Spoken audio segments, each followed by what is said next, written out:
நாங்கள் வரணும்னு சொல்லியிருக்கோம். ஆனால் அவர் தலைமை தாங்க சொல்லி அன்பு கட்டளையிட்டிருக்கிறார். தலைமை என்பது எப்பொழுதுமே வள்ளல் பெருமான் தலைமையில் தான் நம்ம எல்லாருமே இயங்கிக் கொண்டிருக்கிறோம். அந்த வகையில் இது ஒரு பேருக்கு தலைமை. ஆனாலும் ஒரு 15 நிமிடம் உங்களோடு அலுவலாவதற்கு ஒரு வாய்ப்பு இந்த நிகழ்ச்சிகளை கிடைத்தது. அதுவும் நம்முடைய ஈரோடு கதிரவேல் ஐயா அவர்களுடைய முன்னிலையில நாம் பேசுவது என்பது நமக்கு கிடைத்த பேரு.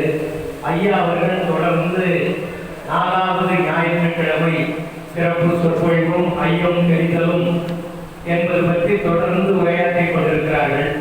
இன்றைக்கு தமிழகத்தில் இருக்கிற சன்மார்க்கிகளுக்கு மிக மிக தேவை ஐயம் தெரிதல். வள்ளல் பெருமான் அவருடைய மார்க்கத்தை ஆளுக்கு ஒரு மார்க்கமாக கொண்டு சென்று கொண்டிருக்கின்ற இந்த நேரத்தில் இந்த ஐயம் தெரிதல் என்பது மிக மிக முக்கியமானது. எதை எதை எப்படி பார்க்க வேண்டும் என்பதை வள்ளல் பெருமான் தெளிவாக சொல்லியிருக்கிறார். கற்க கசடர கற்றபின் நிற்க அதற்கு தக என்று திருவள்ளுவர் சொல்வார். கற்க கசடர கற்பவை கற்றபின் நிற்க அதற்கு தக அப்படின்னு திருவள்ளுவர் சொன்னது எதுக்குன்னா, கசடர கற்கணும், கற்பவையை கற்கணும், எதை கற்க வேண்டுமோ அதை படிக்கணும். கற்பவை கற்றபின் நிற்க அதற்கு தக, அந்த அடிப்படையில நம்முடைய செயல்பாடு இருக்கணும். ராமாயணத்தை படிச்சுட்டு பெருமாள் கோயில் இடிக்கிற மாதிரி இருக்கக்கூடாது. நம்ம ராமாயணம் வேணாங்கிறது நம்முடைய குறிக்கோள். அது நமக்கு எங்கேயும் எங்க இட்டு செல்லணும்னா நம்ம உயிர் அடைவதற்கு இட்டு செல்லாது. இது ஒரு பழமொழிக்காக சொல்றதாக மட்டும் நீங்க எடுத்துக்கணும். அது எதுக்காக சொல்றோம்னா, வள்ளல் பெருமான் என்ன சொன்னார்? 19ஆம் நூற்றாண்டுக்கு முன்பு வரை சன்மார்க்கம் இருந்ததானா? இருந்தது. அந்த சன்மார்க்கத்துக்கு பேரு சமய சன்மார்க்கம், மத சன்மார்க்கம். ஆனா வள்ளல் பெருமான் வந்ததற்கு பிறகு ஏன் வந்தார்னா, ஆந்திர சன்மார்க்கம் அழிபெற எனைத்தான் ஈன்றமுது அளித்த என்னுடைய தாயே அப்படின்னு அளவல்ல சொல்ல.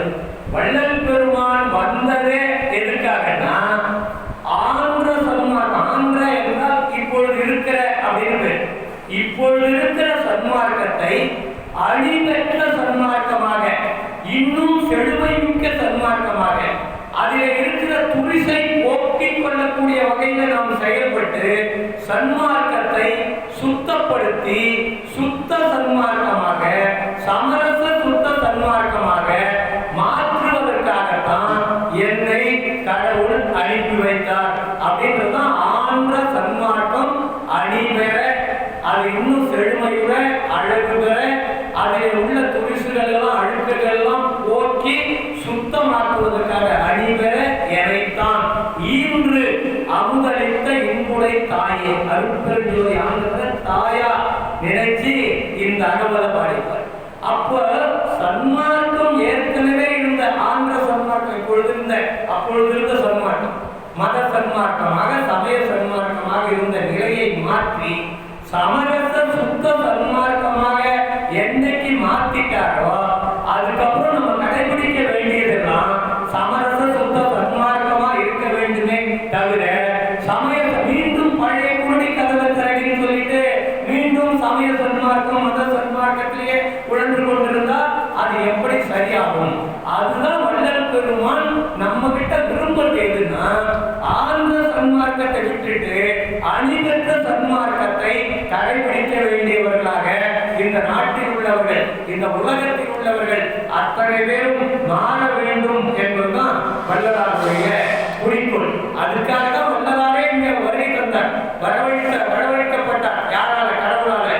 அகத்தே கருத்து புறத்து வெளுத்திருந்த உலகர் அனைவரையும் சகத்தே திருத்தி சன்மார்க்க சங்கத்தில் அடைவித்திட அவரும் இகத்தே பரத்தை பெற்று மகிழ்ந்திருந்தற்கென்றே என இந்த யுகத்தே இறைவன் வருவிக்க உற்றேன் அருளை பெற்றேன். அப்ப இங்கிருந்தே கடவுள் அருளை இங்கிருந்தே பெறுவதற்கான வழியை வள்ளல் பெருமான் சொல்றார். இதற்கு முன்னாடி இருந்தவங்க என்ன சொன்னாங்கன்னா, செத்த பிறகு சிவலோக பதவி வைகுண்ட பதவி அடையணும் வழி சொல்லி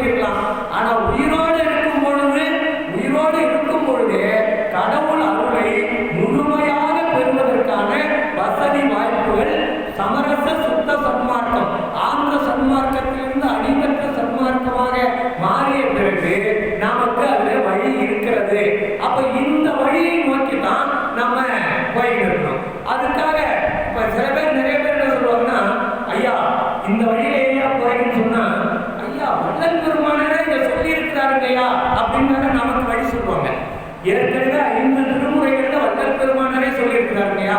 பெருமாள் கோயிலுக்கு போகலாம் சொல்லியிருக்கிறாரு, விநாயகர் கோயிலுக்கு போகலாம் சொல்லியிருக்கிறாரு, முருகன் கோயிலுக்கு போகலாம் சொல்லியிருக்கிறாரு, வடிவுடை அம்மன் கோயிலுக்குலாம் போகலாம் சொல்லியிருக்கிறாரு இல்லையா?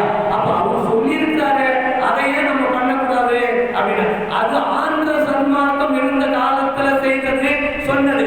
நம்மை வழிபடுத்துவதற்காக, நம்மை ஆற்றுப்படுத்துவதற்காக, வழிகாட்டுவதற்காக நம்முடைய போக்கிலேயே நம்ம கூடவே வந்து நம்ம கூடவே அவர் கையை பிடிச்சு அழைச்சிட்டு போய் முருகனா இதுதான் முருகனையும் அருள் பெருஞ்சோதியாகவே பார்க்கணும்னு சொல்லியிருக்கிறார். 6ஆம் திருமுறையில ஒரு பாடல் உண்டு, எல்லோரையும் நின் சாயலாகவே பார்த்ததே அன்றி வேறொன்றும் இல்லை நான் உண்மையில் ஆணை அப்படின்னு சொல்லுவேன். அப்போ எல்லாரையும் எல்லா கடவுளை மாத்திரம் இல்ல, எல்லா மனிதர்களையும் எல்லா உயிரினங்களையும் கடவுளாகவே பார்க்கிற விஷயத்தை அவர் கற்றுக்கிட்டார். நம்ம இங்க வந்து சைவம், வைணவம், தானபத்தியம், கௌமாரம், சாத்தம், சௌரம் அப்படின்னு ஒரு 6 விதமான சமயங்கள் அதிகபட்சமா நம்ம கிட்ட இருந்தது. அப்போ அதை பின்பற்றுபவர்களாகவே நம்ம எல்லாம் இருந்ததுனால வள்ளல் பெருமான் எடுத்த உடனே எப்போ 200 வருஷத்துக்கு முன்னாடி எடுத்த உடனே இதை வந்து சுத்த சன்மார்க்கத்திட்ட இவங்க கிட்ட சொன்னா இவங்களுக்கு இப்ப புரியாது. முதல்ல அவங்களுக்கு புரிய வைப்போம். அவங்களுக்கு எந்தெந்த கோயிலுக்கெல்லாம் வாய்ப்பு இருக்கோ அதெல்லாம் சொல்லுவோம். அதை பத்தி எல்லாம் சொல்லிட்டு கடைசியா கருங்குழியில போய் 33 வருஷம் சென்னையிலேயும் இன்னக்காவலத்திலேயும் வாழ்ந்துட்டு 36வது வருஷம் வடலூர் பக்கத்துல கருங்குழின்ற ஒரு இடத்துக்கு போய் சேர்ற. அங்கிருந்து கருங்குழி அப்படின்னாலே இந்த உலகத்தை குறிக்கும், குழினாலே மரண பெருங்குழி. அப்ப இந்த உலக வாழ்க்கை நமக்கு என்ன தரும்னா மரணத்தை தான் தரும், வேற எதுவும் தராது. அப்ப நிறைவா மரணத்தை அடையதான் இது தரும். அப்ப கருங்குழி என்பது இந்த உலகத்தை குறிக்கிற ஒரு வார்த்தை. எல்லாமே இந்த 35 ஆண்டு காலம் வாழ்ந்த எல்லா இடமும் அதற்கு அடையாள பேர் தான் கருங்குழி. அப்ப கருங்குழியிலிருந்து வள்ளல் பெருமான் மேட்டுக்குப்பத்துக்கு போறாரு. நிறைவா போய் நிறைவடைந்தது, சித்தி பெற்றது, அருள் பெற்ற இடம் எதுனா மேட்டுக்குப்பம். அப்ப குழியிலிருந்து மேட்டுக்குப்பம் போகும். அப்ப குழியிலிருந்து மேட்டுக்குப்பம் போறதுதான் நம்ம ஒவ்வொருத்தருடைய வாழ்க்கை முறை. வாழ்க்கையில நமக்கு கொடுக்கப்பட்ட ஒரு கோட்பாடு. குழியிலிருந்து மேட்டுக்குப்பம் மேலான பகுதிக்கு போகணும். மேட்டுக்குப்பம்ன்றதுதான் சித்தி அடையக்கூடியது. அதுதான் இறைவனோடு கலந்து இறைமயமாக மாறுதல். அப்போ குழியிலிருந்து மேட்டுக்குப்பம் போகணும்னா என்ன பண்ணணும்? குழியிலிருந்து மேலே ஏறணும். மேலே ஏறுவதற்கு அவருக்கு கிடைத்த மிகப்பெரிய ஆயுதம் கடவுளால் கொடுக்கப்பட்டது. அதுதான் ஜீவகாருண்யம். அப்ப குழியிலிருந்து மேலேறி மேட்டுக்குப்பம் போறதுக்கு முதல் கட்டமா செய்ய வேண்டியது ஜீவகாருண்யம். அந்த ஜீவகாருண்யத்திற்கு அடையாளமான பெயர்தான் தர்மசாலை. அப்ப வடலூர்ல இருந்து கருங்குழியிலிருந்து மேட்டுக்குப்பம் போறதுக்கு வழி ஜீவகாருண்யத்தை கை கொண்டால் இந்த குழியிலிருந்து மேலே ஏறலாம். அப்ப இந்த அது வந்து ஒரு பிடிமானம். ஜீவகாருண்யத்தை பிடிமானமாக வைத்துக் கொண்டு மேலே ஏறலாம். மேலே ஏறிட்டா சமவெளி பகுதிக்கு வந்துடும். அப்ப இந்த சமவெளி பகுதியில குழியிலிருந்து மேலே ஏறிட்டா ஜீவகாருண்யத்தை செய்ய செய்ய நமக்கு ஞானம் கிடைக்கும். இந்த ஞானம் கிடைத்தால்தான் அருள் கிடைக்கும். இப்ப ஞானம் மேட்டுக்குப்பத்திலிருந்து கருங்குழியிலிருந்து மேலே ஏறி வடலூர் தர்மசாலையை ஆரம்பிக்கிறார். தர்மசாலையிலிருந்து அதற்கு பிறகு ஞான சபை. இந்த ஞான சபை ஞானத்தை பெற்றால்தான் அருள் கிடைக்கும். அருள் சபை எதுன்னா மேட்டுக்குப்பம் தான் அருள் சபை. அப்ப ஞானத்தை பெற்று அதற்கு பிறகு அருளை பெற வேண்டும். அப்படித்தான் அருள் கிடைக்கும். ஞானம் இல்லாமல் அருள் கிடைக்காது. அதனால்தான் திருவள்ளுவர் கூட சொல்வார், அறிவினால் ஆறுவது உண்டோ பிரிதின் நோய் தன்னோய் போல் போற்றா கடை அப்படின்னு ஒரு திருக்குறள். அறிவினால எதுவும் ஆகாது. அறிவினால் ஆகுவது உண்டோ எப்ப ஆகும்னா பிரிதின் நோய் தன்னோய் போல் போற்றா கடை. ஒருத்தருடைய கஷ்டத்தை, பிறருடைய நோயை தன்னுடைய நோயாக யார் பார்க்கிறார்களோ அவர்களுக்கு தான் அந்த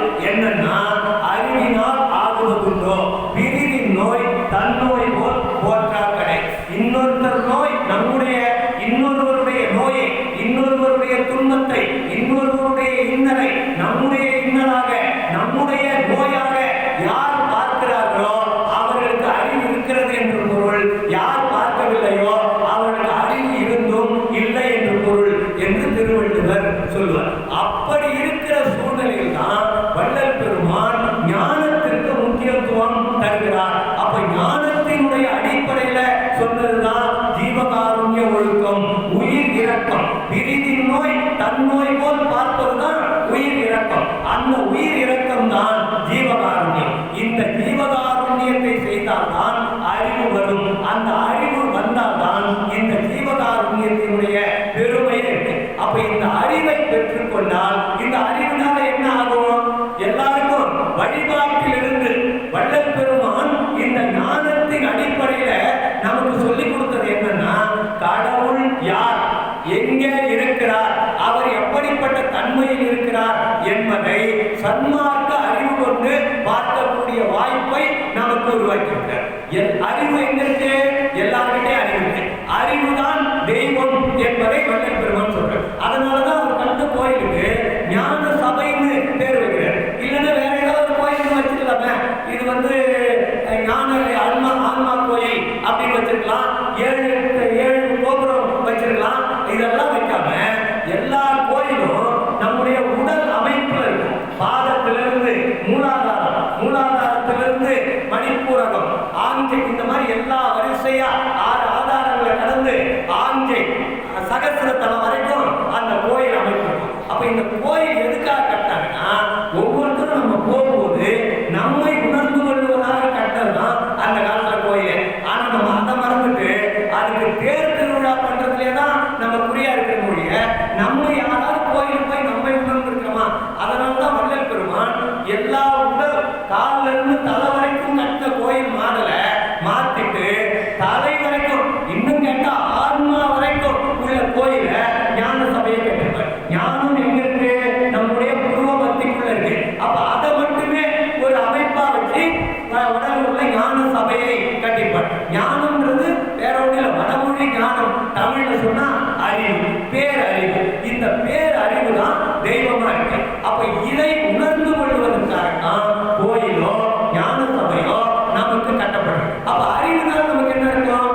கடவுள் எங்க இருக்கிறார், புருவமத்தியில் இருக்கிறார் என்றதை புரிஞ்சுக்க முடியும். புருவமத்தியில் இருக்கிற கடவுளை நம்ம இன்னும் உணரவே முடியலையே அப்படின்றதுக்காக தான் அதுல இருக்கிற 7 திரை இருக்குது அப்படின்றத ஞானத்தின் மூலம் உணர்ந்து கொள்ள முடியும். இந்த திரையை விலக்கிக் கொள்வது எப்படி என்பதற்காகத்தான் 5 ஒழுக்கங்களை சொல்லிக் கொடுக்கிறார். ஒழுக்கம் இல்லாமல் அருட்பெருஞ்சோதி ஆண்டவரை அடைய முடியாது என்று உலகத்திலேயே முதல்ல சொன்னது நம்முடைய வள்ளல் பெருமான் தான். வேற எந்த மார்க்கத்திலையும் ஒழுக்கத்துக்கெல்லாம் 2ஆம் இடம் தான், 3ஆம் இடம், 4ஆம் இடம். ஒழுக்கத்தை பத்தியே சொல்றது இல்லை.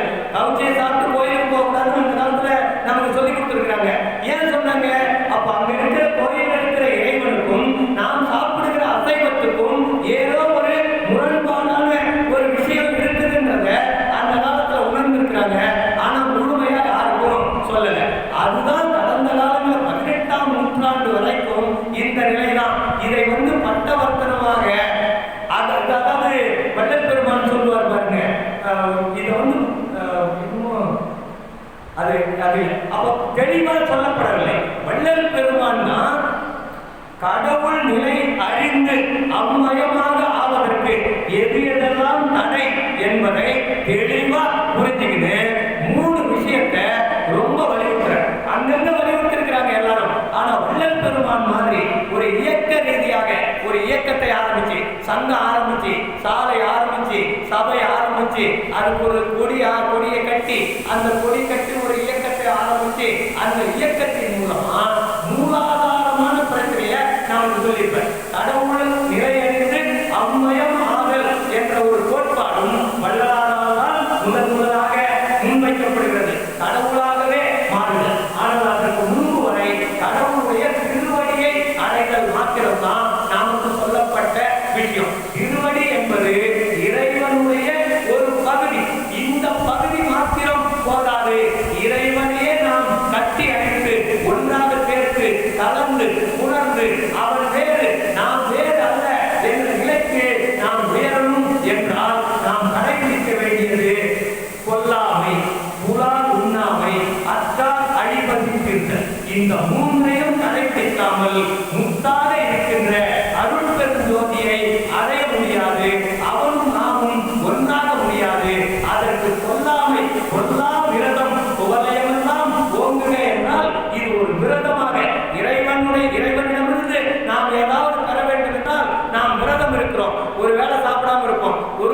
பேரு.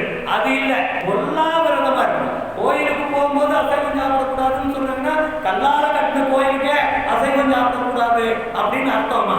அது மட்டும் இல்ல, இந்த ஊனினால், இந்த சதையினால், இந்த எலும்பினால், இந்த ரத்தத்தினால் உருவான இந்த உடல் என்ற கோயிலுக்குள்ளும் அந்த இறைவன் தான் இருக்கிறான்.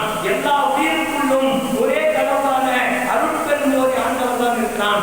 எனவே இந்த கோயிலுக்குள்ளும் அசைவம் அனுமதிக்கப்படக்கூடாது என்பதை தெளிவாக எடுத்து சொல்லி, இதற்கு அமாவாசை கிருத்திகை செவ்வாய்க்கிழமை வெள்ளிக்கிழமையில 24/7 அசைவம் மறுக்கப்பட வேண்டியது, கொல்லாமை கடைபிடிக்கப்பட வேண்டியது என்பதை ஆணித்தரமாக எடுத்து சொல்லி, கடவுள் நிலையறிந்து அம்மயம் ஆக வேண்டும் என்றால் இந்த முத்தான 3 கோரிக்கை, முத்தான 3 கொள்கை நாம் கைவசப்படுத்திக் கொண்டால் தவிர வேறு வழியே இல்லை இறைவனுடைய அருளை பெற என்று சொல்லி, அடுத்ததாக அப்ப இந்த அளவுக்கு வள்ளல் பெருமான் ஏன் சொல்றாரு அப்படின்னு, நான் ஒரு 2 நாளைக்கு முன்னாடி ஒரு வண்டியில போயிட்டு இருந்தேன். நிறைய போன் வந்துருந்துச்சு. அதை பார்த்த உடனே ஒரு டிரைவர் என்ன சொல்றாரு, ஐயா நீங்க வள்ளலாருடைய பக்தரான ஆமாங்க அப்படின்னு, வள்ளலார் பத்தி எனக்கு கொஞ்சம் சொல்லுங்க அப்படின்னு. அப்புறம் அவர் சித்தர்கள் முறையெல்லாம் நான் தெரிஞ்சு வச்சிருக்கிறேன் அப்படின்னு சொன்னாரு.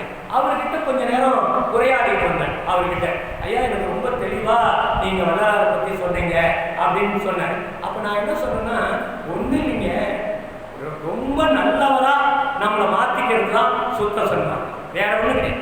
நல்லவரா மாத்திக்கிறது தான், ரொம்ப எளிமையா சொல்லணும்னா நல்லவரா மாத்திக்கிறது. நீங்க ராமாயணத்தையும் மகாபாரதத்தையும் ஒரு காசை தூக்கி போட்டு கீழே வரதுக்குள்ள சொல்லணும்னா, ஒண்ணு பெண்ணாசையினால் ராமாயணம், மண்ணாசையினால் மகாபாரதம் அப்படின்னு 2 வார்த்தையில சொல்லிடுவாங்க. அதே மாதிரி நல்லவனாவதற்கு சுத்த சன்மார்க்கம் அப்படின்னு அவர்கிட்ட சொன்னேன். அப்ப இது ரொம்ப சிம்பிள் தான். இந்த சிம்பிளான விஷயத்தைய நம்ம ஆளுங்க போட்டு அதை குழப்பி அதுல அப்படி சொல்லியிருக்குது இப்படி சொல்லியிருக்குதுன்னு சொல்லி அவர் சொல்றதே ரொம்ப எளிமையா சொல்லியிருக்கிறார் வள்ளல் பெருமான். இதற்கு ஒழுக்கம் தான் வேணும்ன்றாரு. அப்ப நம்ம இந்த ஒழுக்கத்தை கடைபிடிக்கிறது தான் அவரு வலியுறுத்துறாரு. அப்ப இந்த ஒழுக்கத்தை மட்டுமே நாம் கடைபிடித்தோமையானால் எல்லாவற்றையும் போய் இந்த உடம்பு நம்ம கடவுளை தேடி எங்க போகணும், எங்கேயுமே போகவில்லை. கோயிலுக்கு கூட போக வேண்டியதில்லை. கோயிலுக்கு போவாங்கன்னா இவர் நாத்திகர். அப்ப இங்க நாத்திகரா இருக்கிறவங்க தான் கோயிலுக்கு போகிறதா? நீங்க ஞானம் முற்றிய பிறகு அவங்க யாரு? நீங்க ஒருத்தர் கோயிலுக்கு முன்னாடி காலை நீட்டி, ஒரு சாமியார் ஒரு சித்தர் அப்படின்னு வச்சுக்கிறேன், காலை நீட்டி சாமிக்கு நேரம் காலை நீட்டின்னு பட்டுருந்தார். ஒருத்தர் வந்தார் சாமியை கும்பிடுறதுக்கு, ஐயா என்னங்கய்யா சாமி பக்கம் காலை நீட்டி பட்டுன்னு இருக்கிறீங்க, இதெல்லாம் தப்பு, நீங்க எப்ப பார்த்தா சாமியார் மாதிரி இருக்கிறீங்க, கொஞ்சம் கூட அறிவே கிடையாது அவங்களுக்கு அப்படின்னு கண்டாபுன்னு திட்டினார். உடனே அவர் சொன்னாரு, எப்பா நீ வந்ததே வந்த நல்லதா போச்சு, காலை சாமி இல்லாத பக்கம் எங்கேயாவது இருக்குதுன்னா அந்த பக்கம் நீயே நவுத்தி வச்சுட்டு போயிடுங்க. இவன் முழிக்கிறான், சாமி இல்லாத பக்கம் என்ன கல் சில கோயிலில் பார்த்து கிழக்கு முகமா இருந்ததுன்னா அதுதான் சாமி இருக்கிறது. எந்த திசையிலையும் கடவுள் தான் இருக்கிறார். இந்த பிரபஞ்சம் முழுக்க கடவுள் இருக்கிறார். ஏகன் அநேகன்றது எங்க இருந்து வந்தது? கடவுள் ஒருத்தர் தான், பெரும் ஜோதி, அது பெரிய அகல் விளக்கு. அந்த அகல் விளக்குல இருந்து ஏற்றப்பட்ட சின்ன சின்ன அகல் விளக்குகள் தான் நம்ம தான். உலகம் முழுக்க 900 கோடி பேர் இன்னைக்கு மனிதர்கள் இருக்காங்க. அது இல்லாத உயிரினங்கள்லாம் இருக்கு. அப்ப இந்த உயிரினங்கள் எல்லாம் எங்கிருந்து வந்தது? கடவுளால படைக்கப்பட்டது. கடவுள் நாம படைச்சிட்டு அவர் அங்கே இருந்து இல்லை, அவர் அங்கதான் இருக்கிறாரு. அதை என்னதான் பிரிச்சு பிரிச்சு இந்த ஒளியெல்லாம் கொடுத்தாலும் அந்த பேரொளி குறையவே போறதில்லை. அப்ப அது மாதிரி நம்ம கிட்டேயே வந்துடுற கடவுள், நம்ம கிட்டே வந்துடுற நம்முடைய புருவ மத்திக்குள்ள ஆன்மாவுக்குள்ள உள் ஒளியா விளங்குறவர் யாருன்னா கடவுள் தான். அப்போ எல்லாருக்கும் ஆன்மா இருக்கிற அத்தனை பேருக்குள்ளேயும் கடவுள் இருக்கிறார். அப்ப கடவுள் நமக்குள்ளேயே வச்சுக்கிட்டு இருக்கும் இடத்தை விட்டு இல்லாத இடம் தேடி எங்கெங்கோ அலைகிறார் ஞான பெண்ணே அப்படின்ற மாதிரி 18 நூற்றாண்டுகள் வரைக்கும் மக்கள் எல்லாம் வேற எங்க எந்த சாப்பிட்டா பித்தம் தெரியும், எந்த கோயிலுக்கு போனாலும் நம்ம பாவம் செய்யறோம், நம்ம கோயிலுக்கு போறோம், எல்லார் வீட்லையும் ஒரு குரல் கேட்கும். எங்க பாட்டி காலத்துல இருந்து இப்ப எங்க அம்மா காலத்துல இருந்து அதுக்கப்புறம் என் பொண்டாட்டி காலம் வரைக்கும் எல்லா காலத்துலயும் என்ன கேட்குதுன்னா, நாங்கள் போவாத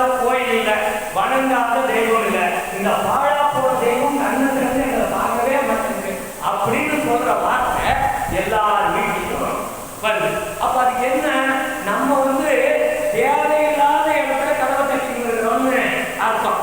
அது இருக்கிற இடத்தை கதவு இருக்குது, இங்கே கதவு பூட்டி இருக்குது, அதுக்கு சாவியும் நம்ம கையிலே இருக்குது. ஆனா இது வேற எங்கேயோ இருக்குது, சாவி வேற ஒருத்தர்கிட்ட இருக்குது அப்படின்னு நம்ம நினைச்சுக்கிட்டு இருக்கிறோம்ல.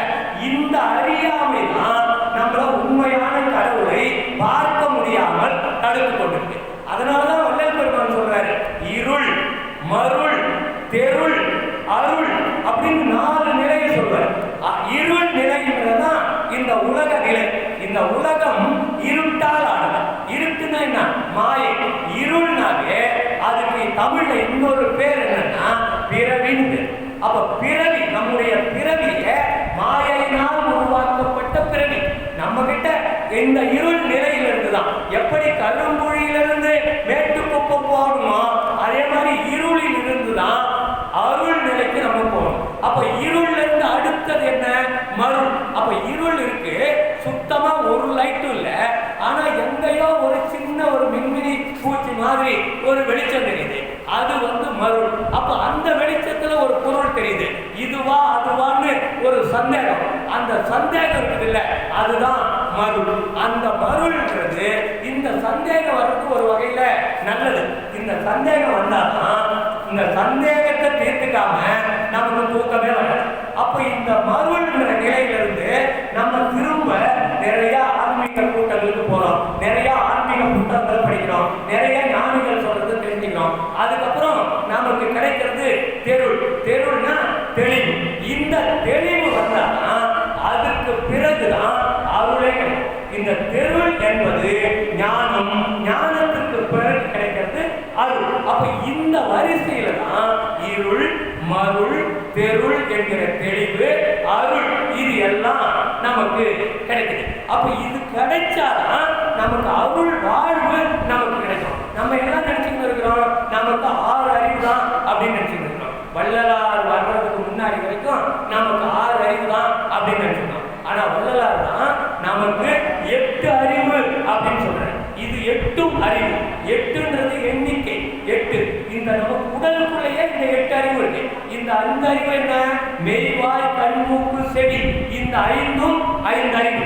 அடுத்தது மனம் என்பது 6வது அறிவு. அதுதான் பகுத்தறிவுன்னு நமக்கு போதிக்கப்பட்டது. 7வது அறிவு தான் ஜீவ அறிவு, நமக்குள்ளதான் இருக்கு உயிர், அந்த உயிர் அறிவு. 8வது அறிவு ஆன்ம அறிவு.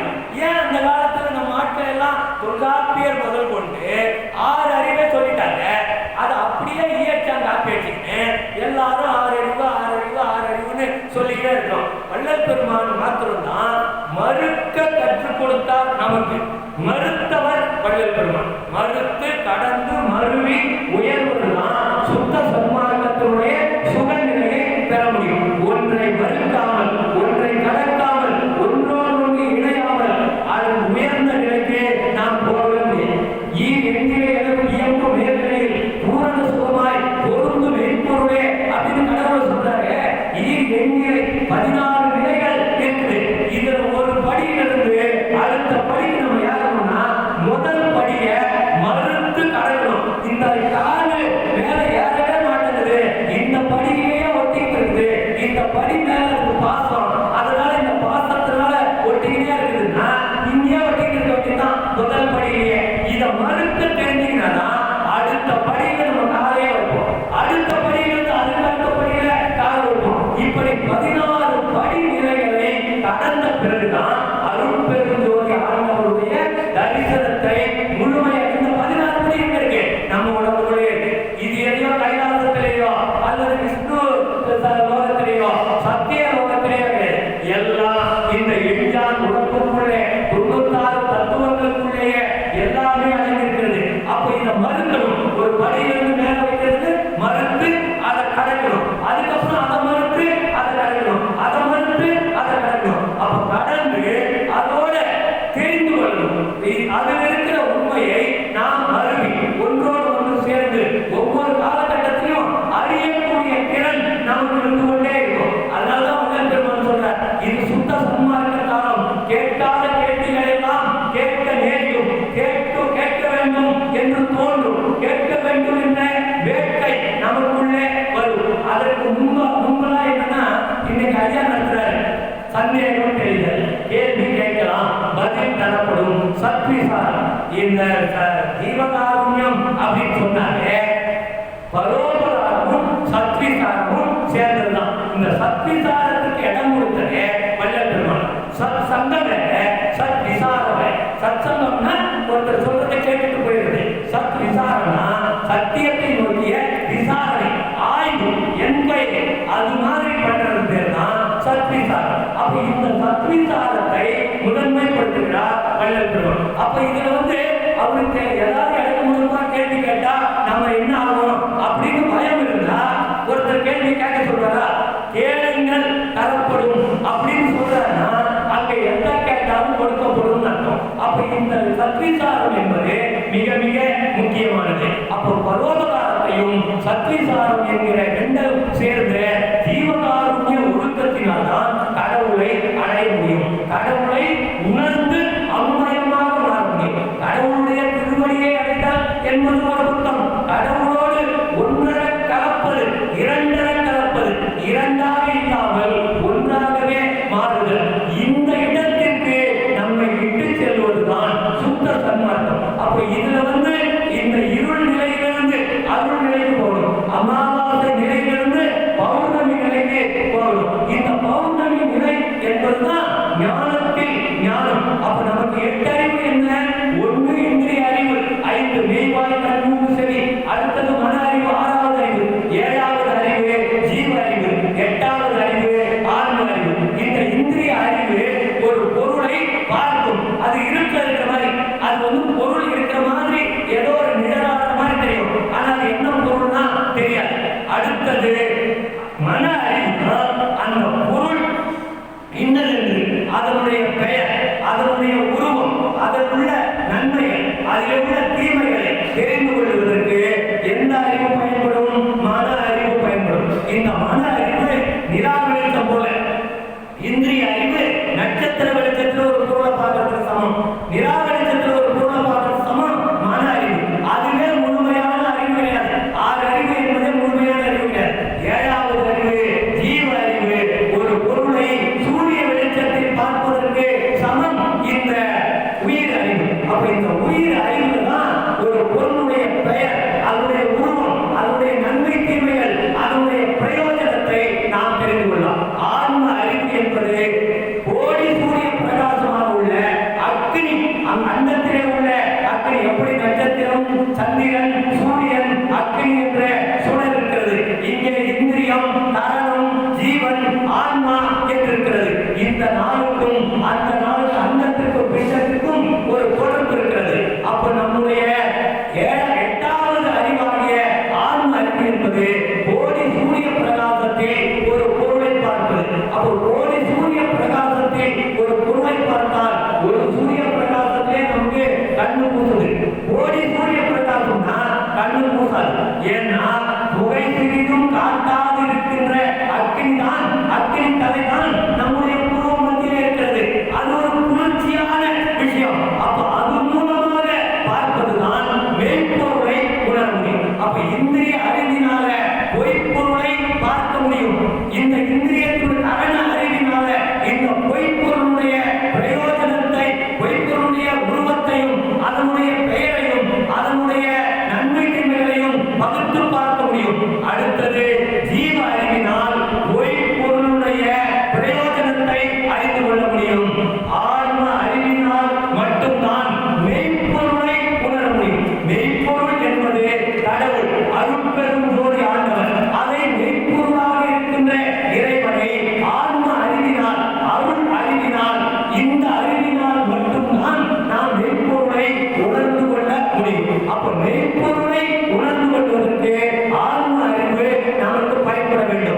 அது என்ன? ஜீவ ஒழுக்கம். அடுத்தது ஆன்ம ஒழுக்கம் என்பது எல்லா உயிரினங்களையும் நம்முடைய உயிர் போன்றே நினைப்பது. எல்லா உயிரினத்திலும் இறைவன் தான் மெய்ப்பொருள், அங்கேதான் இருக்கிறது.